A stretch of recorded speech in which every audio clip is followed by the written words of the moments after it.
Hello friends, आलोक academy की online classes में आप सभी का स्वागत है। हम पढ़ रहे हैं जीके की क्लास और जीके की क्लास स्टार्ट करने से पहले आप हमारी वीडियो को लाइक करें, शेयर करें और नए भाई जो जुड़े हुए हैं वो हमारे चैनल को सब्सक्राइब करें। चलते हैं पहले प्रश्न की ओर। पहला प्रश्न आपके सामने है, त्रिपिटक धर्म ग्रंथ है।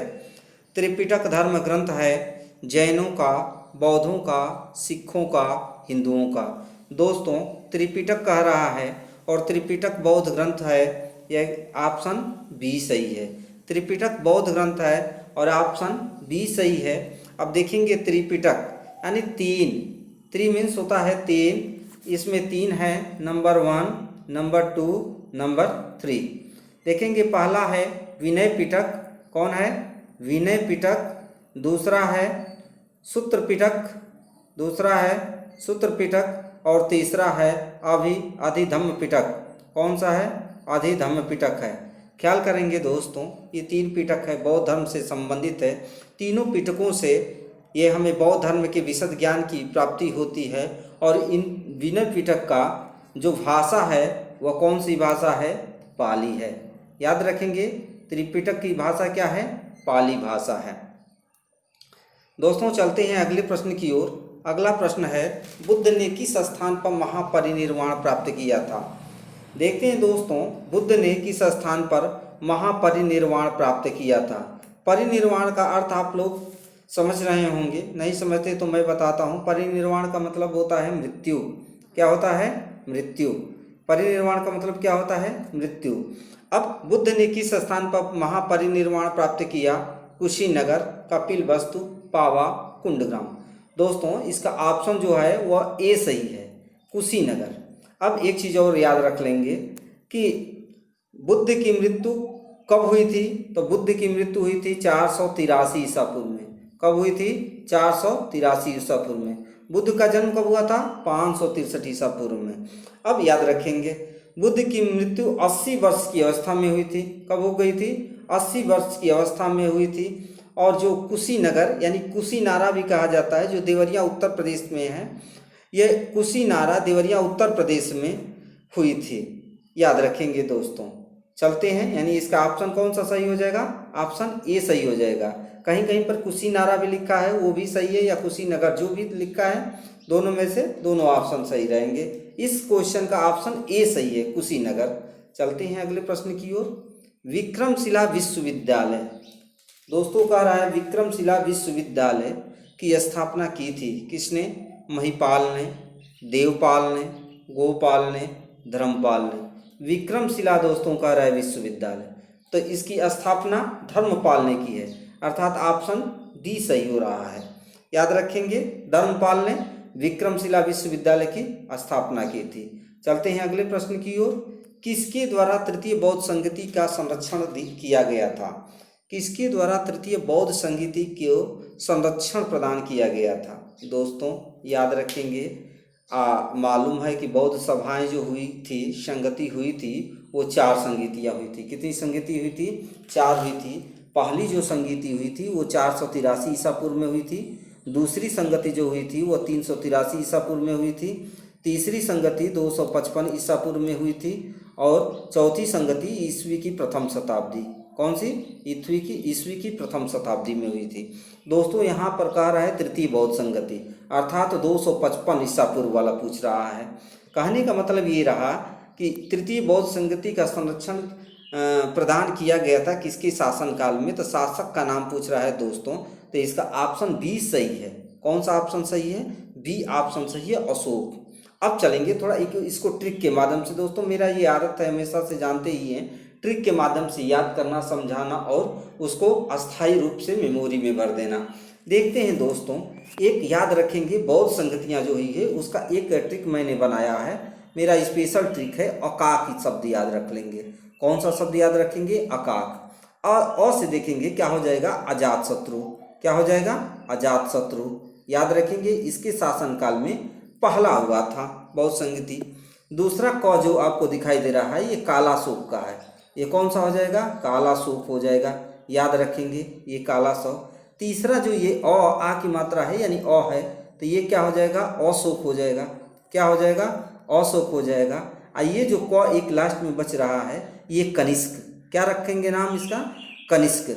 इस प्रकार से अकाक, अ से हो जाएगा आपका अजातशत्रु। दूसरा क्या हो जाएगा, दूसरा आपका हो जाएगा, सॉरी दोस्तों, दूसरा हो जाएगा क से हो जाएगा आपका कालाशोक, ये वाला कालाशोक। ये इससे हो जाएगा, अ से हो जाएगा आपका अशोक, और चौथा क से हो जाएगा आपका कनिष्क हो जाएगा दोस्तों। इस प्रकार से आप दोस्तों याद रखेंगे अकाक, क्या याद नाम रखेंगे, अकाक का नाम याद रखेंगे, अकाक। ये क्या हो जाएगा, अजातशत्रु, कालाशोक, अशोक और कनिष्क। ये चारों शायद आपको याद हो गए होंगे दोस्तों। तो चलते हैं अगले प्रश्न की ओर। अगला प्रश्न है, ख्याल करेंगे, अगला प्रश्न है बौद्ध ग्रंथ पिटकों की रचना किस भाषा में की गई थी। दोस्तों देखेंगे, ध्यान देंगे, इससे पहले मैं ये क्वेश्चन आपको बता चुका हूँ। इससे पहले वाले प्रश्नों में यह प्रश्न का आंसर मैंने दे दिया है। बौद्ध ग्रंथ पिटकों की रचना किस भाषा में हुई थी, पिटक। अब बताइए पिटक कितने होते हैं, तो अभी पहला प्रश्न यही था कि त्रिपिटक, त्रिपिटक मतलब पिटक की रचना कितनी, कितनी रचनाएं हैं, तीन त्रिपिटक है, विनय पिटक, सूत्र पिटक और अधिधम्म पिटक। अब पिटकों की रचना किस भाषा में की गई, तो उसमें मैंने ये आंसर दिया था, यानी आप ध्यान दिए होंगे, अगर मन लगाकर पढ़े होंगे तो आप बताइए आंसर। तो इसका ऑप्शन सी ऑप्शन हो जाएगा, पाली भाषा में। किस भाषा में दोस्तों, पाली भाषा में। चलते हैं अगले प्रश्न की ओर। अगला प्रश्न है, किस शासक के शासन काल में नेपाल में बौद्ध धर्म का गमन हुआ था। नेपाल में बौद्ध धर्म का गमन हुआ था, यानी बौद्ध धर्म पुष्पित और पल्लवित हुआ था किसके शासन काल में, याद रखेंगे दोस्तों, अशोक। ऑप्शन कौन सा सही होगा, ऑप्शन बी, सम्राट अशोक। याद रखेंगे। चंद्रगुप्त के देखेंगे, थोड़ा चंद्रगुप्त के बारे में जान जाएंगे। चंद्रगुप्त जो थे ये मौर्य वंश के संस्थापक थे। मौर्य वंश के संस्थापक कौन थे, चंद्रगुप्त मौर्य थे। और एक चीज़ याद रखेंगे चंद्रगुप्त के बारे में कि चंद्रगुप्त जो थे वो जैन धर्म के मतावलंबी थे और इन्होंने जैन धर्म अपनाया। चंद्रगुप्त जो मौर्य वंश के संस्थापक थे, इन्होंने क्या किया, किस धर्म को अपनाया था, जैन धर्म को अपनाया था, ये चीज़ याद रखेंगे। और लास्ट में वो यानी अपने जीवन के अंतिम क्षण में वो महाराष्ट्र में चले गए थे। कहाँ चले गए थे दोस्तों, वो महाराष्ट्र में चले गए थे, श्रवणबेलगोला में। कहाँ पर चले गए थे, श्रवणबेलगोला में चले गए थे दोस्तों। ये चीज़ भूलेंगे नहीं, ये आप याद रखेंगे। चंद्रगुप्त मौर्य के प्रधानमंत्री का क्या नाम था, चाणक्य नाम था दोस्तों। चलते हैं अगले प्रश्न की ओर, बड़ा डीप में चले जाते हैं दोस्तों, लेकिन खैर आप ही लोग की भलाई के लिए आपको ज़्यादा से ज़्यादा बताने की मुझे चेष्टा रहती है। चलते हैं 7वें प्रश्न की ओर। महावीर का जन्म किस वंश में हुआ था। दोस्तों बहुत बढ़िया प्रश्न है, महावीर स्वामी के बारे में पूछ रहा है दोस्तों। महावीर स्वामी का जन्म किस वंश में हुआ था, आप बताने का कष्ट करेंगे। महावीर स्वामी का जन्म किस वंश में हुआ था, याद रखेंगे दोस्तों। ये जो ऑप्शन दिया है, इस ऑप्शन के हिसाब से अगर देखा जाए तो महावीर का जन्म किस वंश में हुआ था, तो इसका ऑप्शन शाक्य, तो गौतम बुद्ध जन्म लिए थे। शाक्य वंश में कौन जन्म लिया था, गौतम बुद्ध। इसका ऑप्शन बी सही जाता है, लेकिन याद रखेंगे ये सही क्या है कि ये सही है ज्ञात्रिक कुल था। कौन सा दोस्तों था, महावीर का जन्म ज्ञात्रिक कुल में हुआ था, याद रखेंगे। यांत्रिक जो लिखा है कहीं कहीं पर ज्ञात्रिक भी देता है, तो इसको भूलिएगा मत, क्योंकि इनके पिता सिद्धार्थ ज्ञात्रिक कुल के सरदार थे और माता जो थी इनकी ये त्रिशला, ये किसकी थी, लिच्छवी राजा की थी। किसकी थी, लिच्छवी राजा की। तो यांत्रिक जो दिया है ये ज्ञात्रिक है, आप भूलिएगा मत। महावीर स्वामी का जन्म किस वंश में हुआ था, तो ज्ञात्रिक कुल में हुआ था। चलते हैं अगले प्रश्न की ओर। अगला प्रश्न है, महावीर स्वामी की माता का क्या नाम था। दोस्तों अभी मैंने बोल दिया, इस प्रश्न से पहले ही मैंने बोल दिया, थोड़ा याद हो तो बताइए, वीडियो को रिवाइज मत कीजिए, पहले बताइए इस क्वेश्चन का आंसर। महावीर स्वामी की माता का क्या नाम था, त्रिशला था दोस्तों। ऑप्शन सी सही है। मन लगा के सुनेंगे, ध्यान से स्मरण करेंगे इसका और नोट बनाते चलेंगे। महावीर स्वामी की माता कौन थी, त्रिशला थी। इनकी माँ का क्या नाम था, त्रिशला थी, जो लिच्छवी राजा चेटक की बहन थी दोस्तों। किसकी बहन थी, लिच्छवी राजा चेटक की बहन थी। चलते हैं अगले प्रश्न, 9वें प्रश्न की ओर। 9वां प्रश्न है, गौतम बुद्ध का जन्म स्थान। बहुत बढ़िया क्वेश्चन दोस्तों। गौतम बुद्ध का जन्म स्थान के बारे में पूछा जा रहा है।